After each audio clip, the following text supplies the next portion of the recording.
This builds careers. I wanted to create a space that's not a class, not a show, but real conversation. A space where you connect one-to-one with India's hairdressing icons, artists like Adhuna.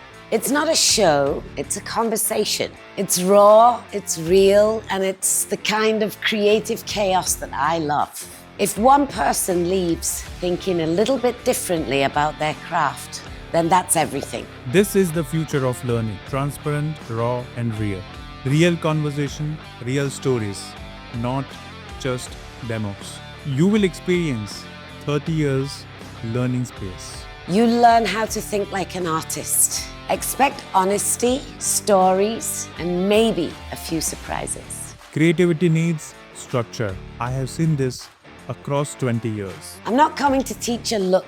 I'm coming to share what 30 years of mistakes have taught me. You'll walk into my hair world, not a classroom. Bright, fearless, and unapologetically Indian. Discipline, taste, mindset. This will build your career. If you want to build a brand, start building trust. Don't wait to be chosen. Create your own seat at the table. Let's build the future together.